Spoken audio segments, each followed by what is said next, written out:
I was cursed by God for my sin, for being gay. I felt a degree that I was punished for who I was.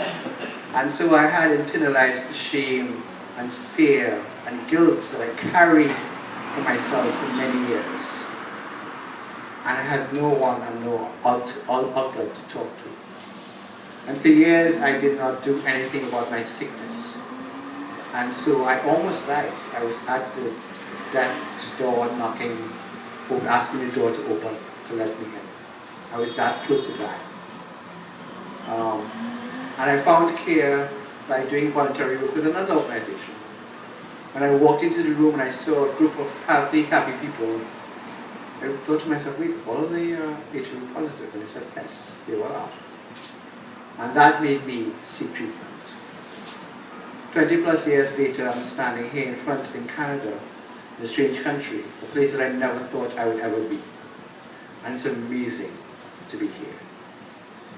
6 years ago, I became the program coordinator of CARE because I made a decision in 2009 to not just be the background of the fight, but to make that hardline position of being the face to HIV.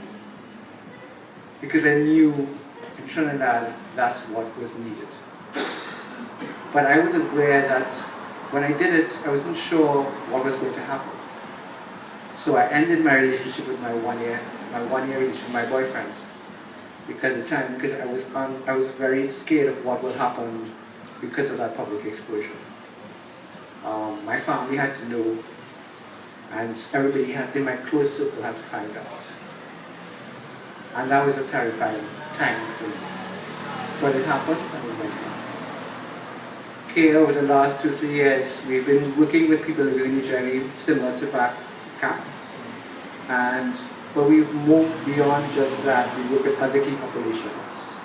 Our mandate is to work with other groups, including LGBT and sex workers. Because we recognize that we're all in some ways connected. And we're all in some ways connected to inequality. We all experience discrimination. We all experience equal access to healthcare and services. And we all need treatment. Our prevalence rate among the general population is close to 2%. Within the MSM population is close to 30%. And that's to tell you the rates of how high it is in Trinidad. I don't know what the rates here are in Toronto. But I'm sure it's probably pretty high when compared to the general population. But I came into this community, this gay community, recognizing that I was part of something that was different. When I came into the community, and there's another garbage truck. Sorry, that's not question. Thanks, Maurice, for the bits. When I came into the gay community many years ago, there was a community. I heard the stories of people like Martha Crawford, a cross-dresser guy from Reno, who opened a bar. One of the first persons to do something like that. I heard about Godfrey Seeley, who I met personally, who I knew personally. I heard of other people like Sweetback. There were names that we read every year of Pride Memorial.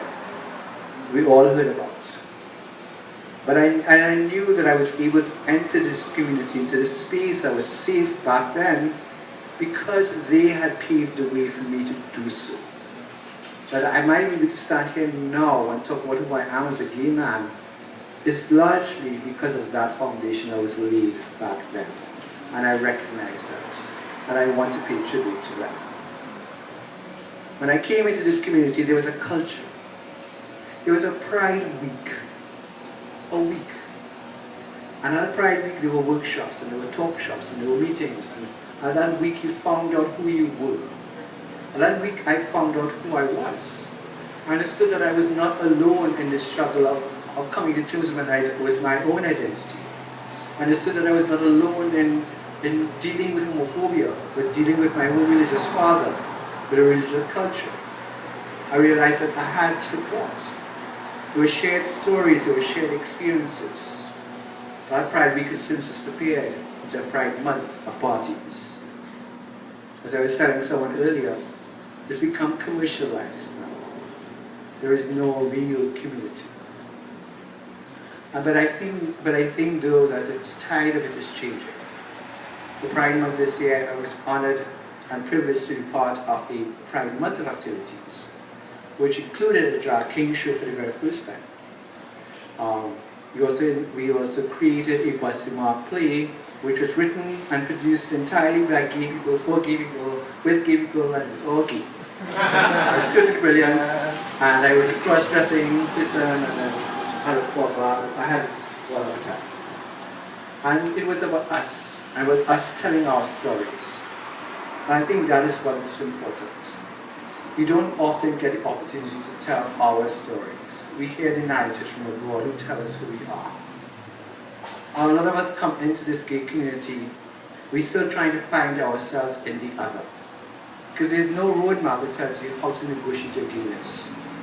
There's no book that says, now that you're gay, here's what you do, step 1. Then you proceed to step 2. No, you look for the next gay person that you could find, and through them you attempt to find who you are. And that's what we've become. My politics has always been that I'm concerned and deeply concerned about community building. Because for me, that's where the work really lies, in the trenches. It's not in those who have a privileged voice, who have the gift of words and the gift of language.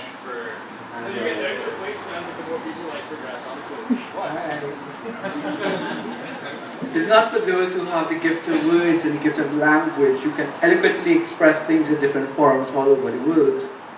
But really, it's for us, the community, to take responsibility for our own liberation. But we must know that. We must be able to acknowledge and affirm that within us. And for us, for me, that's where the work really resides. When it comes to HIV, now I'm talking about both communities. When it comes to HIV, there's been no leadership on the HIV response in Trinidad. For 6 years, we've had no coordinating mechanism. There was no strong leadership. Last year, we had a treatment crisis. There was a shortage of drugs. The government on one hand said, no, there's no shortage. No. And patients were complaining. They were changing their drugs, having damaging side effects. It was a crisis. And no one stood up. Unfortunately, I was the only person who did that. I came out and I made this statement. I was in the media. I was advocating. I was saying, this is wrong. This is not right. This has to be challenged. And it has to be challenged. And they came back and they said, well, it's the migrants that's causing the problem. No, it's not the migrants. It's your lack of leadership. It has nothing to do with the migrants. This is the data. And this is what the data says. We have a clinic in Trinidad that sees over 8,000 persons. To get a simple blood test done, you wait for 2 to 3 hours. Which means you're taking time off from your job and the employer doesn't know that you're HIV positive. So you have to make up some excuse about why you were away for that length of time. That's part of the work that has to be done. And that's part of the work that I'm committed to. Coming here to Canada has been for me a chance to get away from it, yes. Because I do need to do that self-care. I do need to not be here, not to be in Trinidad for a while, to breathe, to feel free, to not have to respond to an individual who calls me and says, I need support to go to clinic tomorrow morning, can you help me? I need to be away from that for a while, to find myself again, in a space that allows me to be who I am. And being here, I realized it a couple of days ago, that unlike that in Trinidad, I can say it very clear when I go to meetings and to forums and in schools, that I'm a gay HIV positive man. I can say that very openly. But then in my own walkings down the street, in my own neighborhood, in my own community, on my way to work, in my travel, I'm always conscious of how I police my behavior as to not draw attention to myself. And I realized that here, in this space, that I was doing that to myself. And I hate it. I hate that I have to police how I dress, how I behave, what I say, when I say it, how I say it, how I look when I say it. I can't do this. I can't cross my leg by the bar. You know, just little things that are just fickle and ridiculous. And so, being here has allowed me that chance to kind of breathe, but also to reflect on what is important, what I need to do when I return back home. And I'm going to come back home. Yes. But our loss. no. I don't know when, but I'm going to go back home. But Canada would always be my second home. Because you all have welcomed me in a great way. And I feel very much a part of this community. So on that note, I know it's a Friday evening, I know that you want to drink. So I'm not going to have this long speech. And so that's it. I'm going to put on the floor for comments and questions.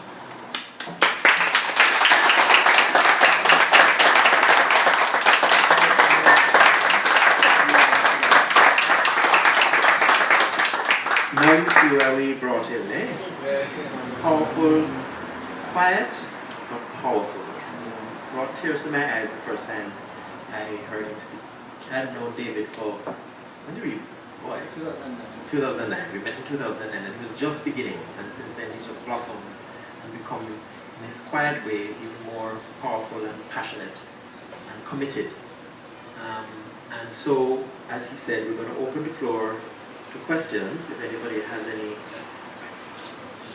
issues they want to raise, clarifications they want to get. I wanted to clarify something though, David. You said that the HIV prevalence rate among men who have sex with men is 13 or? 13. Close to 38%. Yeah. Oh, 30. 30. Okay. One of the